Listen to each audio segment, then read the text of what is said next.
Hola, bienvenido todo mundo a su canal La Historia Oficial. Mi nombre es Roberto. Hoy haremos un repaso por algunos puntos que en los últimos años se han convertido en parte de la mitología nacional. Veremos si en Centroamérica hubo algo que pudiéramos llamar grito de dolores y también si es posible determinar quién haya sido la primera persona en gritar ¡Viva la Independencia! Así que acompáñennos en este recorrido para ir más allá de la historia oficial. Como es sabido, en los próximos días estaremos llegando a la fecha que conmemora los 200 años desde que el antiguo reino de Guatemala se separara del Imperio Español. Le guste o no a algunos, esto es un hecho. Con ello vienen, por supuesto, posiciones ideologizadas a favor o en contra, y cuesta encontrar un balance.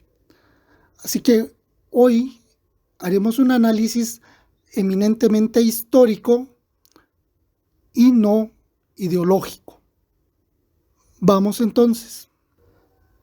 La historia oficial nos cuenta que la noche del 14 de septiembre de 1821, Dolores Bedoya de Molina y Basilio Porras recorrieron las calles de la entonces pequeña ciudad de Guatemala para instar a la población a apoyar la causa independentista, pues al día siguiente tendría lugar la reunión de notables donde se trataría ese tema. Indica también que el 15 estuvieron frente al Palacio Real con música y juegos pirotécnicos apoyando a quienes estaban adentro de la sala y pues que la multitud de gente se agolpaba tanto en las afueras del palacio, en los corredores y en la antesala, llegando en algún momento a colarse algunos a la mismísima parte del palacio donde estaba la junta, la reunión. Esto es a grandes rasgos lo que vamos aprendiendo desde que estamos en la educación primaria y así se sigue repitiendo en adelante. Hoy por hoy han ido surgiendo versiones populares con algunas diferencias y tomando algunos puntos también que de entrada nos suenan un poco extraños. Veremos qué sustento histórico tienen estas cosas y también si hay algo más de la historia que ha sido dejado de lado por algún motivo especial. Entrando en materia, les comentaré que hará un par de años un compañero de trabajo me abordó con una pregunta que era más o menos si conocía yo la verdadera historia del grito de Dolores. Aquello fue muy grato para mí porque con esta persona no precisamente tocábamos temas históricos. Entonces mi respuesta fue que lo poco que conocía yo de historia mexicana era que el grito de Dolores básicamente es la celebración de la independencia de México, que se había originado en un pueblo llamado Dolores y que se conmemoraba el alzamiento contra las autoridades españolas que había sido dirigido por don Miguel Hidalgo, que en honor a aquello, el presidente de México salía al balcón presidencial a gritar vivas y a dar un discurso que se celebraba de manera similar en las gobernaturas estatales y en las presidencias municipales. Cuando terminé, el compañero me dijo que no, que yo estaba muy equivocado y que me iba a contar cómo había sido la verdadera historia del grito de Dolores. Yo lo escuché atentamente, puesto que se me hizo una buena oportunidad de aprender de historia de el vecino país. Para mi sorpresa y confusión, pues me empezó a decir que el grito de Dolores tenía origen acá, en la capital de nuestro país, y que lo otro era solamente una copia, que supuestamente se acababa de descubrir que en realidad la primera persona que había dado un grito de Dolores era doña Dolores Bedoya, de ahí el nombre, que lo había hecho la noche del 14 de septiembre de 1821 y que por eso se celebraba acá un día antes que en México la independencia. indicaba que aquella dama llevaba un farol o una antorcha en la mano y que había logrado que el pueblo se sublevara y que a eso se había debido la independencia del antiguo reino de Guatemala. Como yo no estaba muy convencido de lo que me decía mi amigo, pues me invitó a verificarlo, indicándome que estaba ya publicado en diarios y páginas web, que era, reitero, una especie de nuevo descubrimiento. En un tiempo que tuve libre, me puse a investigar de qué se trataba. Básicamente una revisión en internet, que era lo que tenía a la mano.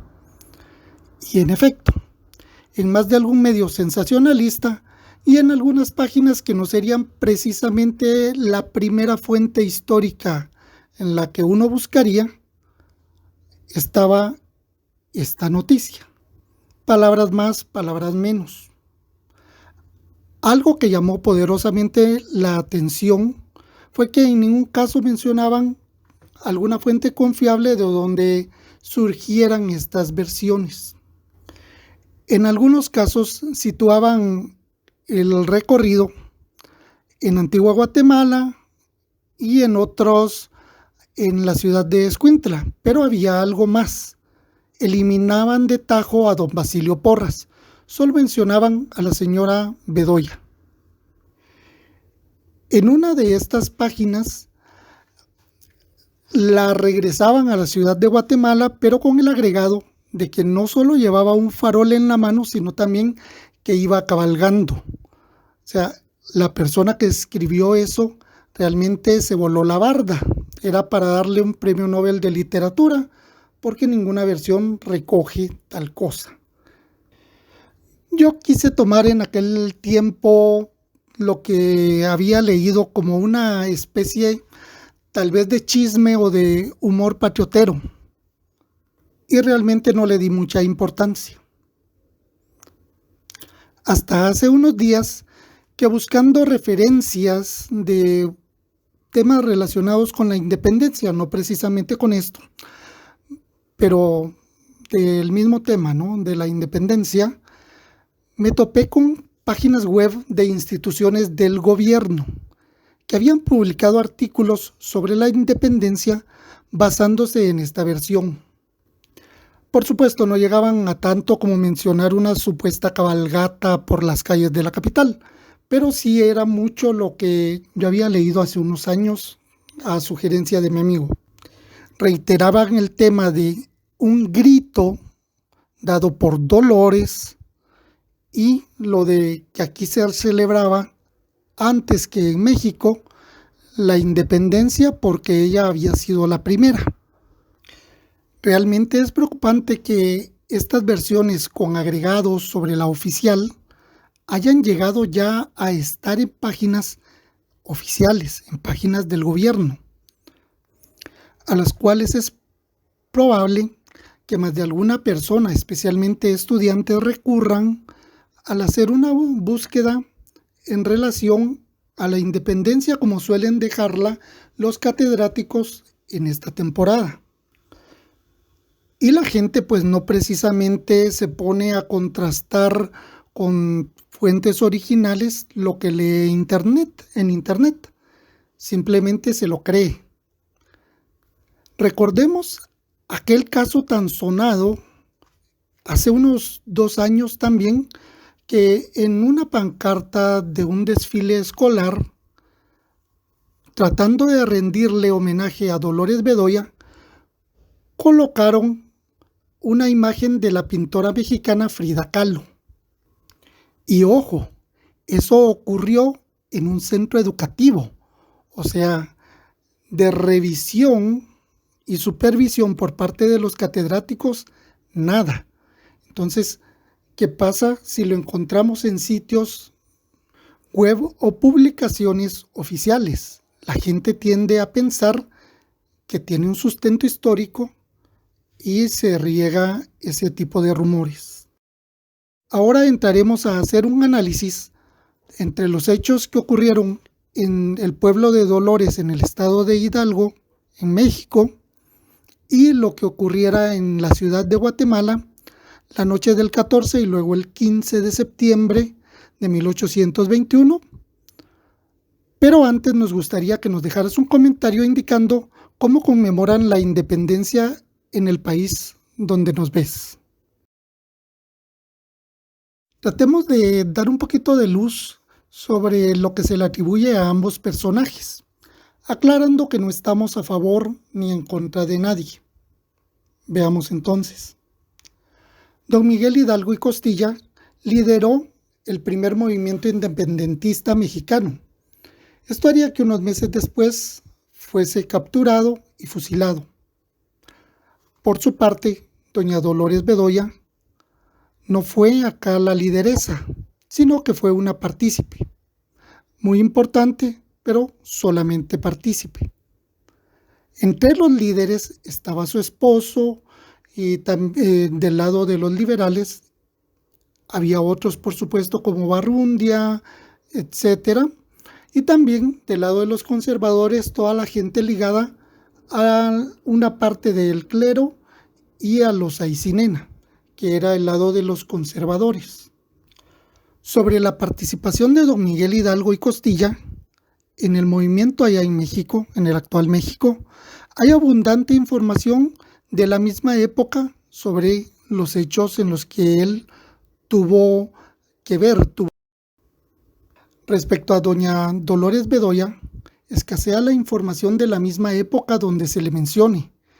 Y ojo, no estamos diciendo que no haya participado, sencillamente que la mayoría de historiadores que vivieron esa época no suelen mencionarla. Es más, cuesta que mencionen los nombres de los participantes de la parte de afuera del palacio. Sí mencionan a los que estaban adentro. Y donde sí se menciona a doña María Dolores Bedoya es en los escritos que son principalmente atribuidos a su propio esposo. Y luego, muchos años después de haber ocurrido todo esto, sí ya se le integra a ella en los escritos de gente, pero principalmente la gente que no vivió en esa época. Vamos a otro punto. El llamado grito de Dolores o de independencia de don Miguel Hidalgo fue el 16 de septiembre, sí, pero de 1810. En tanto que los hechos donde participaran Basilio Porras, Dolores Bedoya y otros tuvieron lugar el 14 de septiembre de 1821. O sea, si no nos queda claro, 11 años después. Ya don Miguel Hidalgo creo que llevaba al menos 10 de estar muerto. Esto nos aclara el punto de cuál fue el verdadero origen del grito de Dolores. Lamentablemente, alguna persona o grupo de personas con una visión que solo ellos sabrán, trataron de aprovechar la coincidencia de nombres entre la prócer centroamericana y un pueblo en México para hacer un bulo que ha empezado a propagarse. Y hay que tener mucho cuidado con eso porque son temas históricos que, como ya vimos, empezaron a calar alto, llegaron a páginas del Congreso o de la Agencia Nacional de Noticias. Pasemos ahora al otro tema. Veamos si es posible conocer quién haya sido la primera persona que haya dado un grito de independencia en el antiguo reino de Guatemala, o lo que es hoy Centroamérica y parte de México. En diversos puntos de esa entidad política se dieron desde aproximadamente 1811 alzamientos. Algunos iban en contra de la dominación francesa, otros buscando beneficios personales y los últimos ya pensando en separarse del Imperio Español. Podemos mencionar el alzamiento de San Salvador, algunos ocurridos en Nicaragua, la rebelión de Totonicapán y la conjura de Belén. En esta última participaron algunos miembros de la familia Bedoya, no doña Dolores, sino sus hermanos. O sea que antecedentes de haber buscado la independencia por el tema que fuera, existían muchos. Hagamos ahora un repaso a los hechos de la noche del 14 de septiembre de 1821. Cuando uno va a leer textos del siglo XIX sobre la historia de Centroamérica, especialmente los de las personas, insisto, que vivieron los acontecimientos, se encuentra con cosas muy diferentes a las que nos narran en la escuela desde pequeños. Veamos. Primero, no todas las fuentes, como ya lo dijimos, mencionan los nombres de las personas que participaron esa noche en los recorridos para alentar la causa independentista. Segundo, no fue un grupo, sino dos, los que recorrieron las calles en busca de apoyos para la causa. Pero hay que tener ojo en lo siguiente. No iban solamente con la idea de ver que la gente se les integrara al movimiento, sino que llevaban la consigna de intimidar a los que estuvieran en contra de la independencia, que era un buen sector de la población. Estos dos grupos que se tienen bien definidos son el de los liberales, donde se supone que iba Dolores Bedoya y Basilio Porras, y por el otro lado, el de los conservadores, donde iba gente allegada a lo que se conoce como el clan Aycinena. Pasemos ahora al día siguiente, el día 15, para ver qué tan efectiva fue la invitación y más o menos qué ocurrió afuera de la sala. Hoy no vamos a tocar lo que fue la reunión propiamente de independencia. Adentro de la sala se calcula que había alrededor de 53 personas de las altas esferas, tanto de gobierno, de algunas entidades sociales y de la Iglesia Católica. Ellos eran los que estaban reunidos debatiendo a favor o en contra y el tipo de independencia que en todo caso querían según su posición ideológica para el futuro del Reino de Guatemala. En tanto afuera, lo que nosotros aprendemos desde niños, que era una gran muchedumbre que estaba en la plaza, en los corredores y en la antesala, las fuentes de la época calculan que no llegaban ni a 200 personas. Recordemos que la población de la capital en ese entonces rondaba los 30,000 habitantes. Entonces ahí podemos sacar conclusiones de qué tanto apoyo tenía aquello. Entre ese grupo que estaba en las afueras del salón, realmente es imposible determinar quién haya sido la primera persona en gritar ¡Viva la independencia! Entonces, históricamente no es para nada adecuado atribuírselo a alguna persona, por mucho que querramos resaltar su figura histórica. Porque de hacerlo así, solamente estaríamos induciendo a error a las personas a las que estamos transmitiéndoles la historia de Centroamérica. Por lo anterior, no nos montaremos en la moda de atribuirle a doña Dolores Bedoya el haber sido la primera persona que en la historia del Reino de Guatemala gritó ¡Viva la independencia! Hablar de estos temas, por muy polémico que sea, es nuestra forma de dar un aporte para conocer mejor nuestro pasado. Nos queda ya solo agradecerles la amabilidad de su atención y pedirles que nos sigan acompañando para ir más allá de la historia oficial.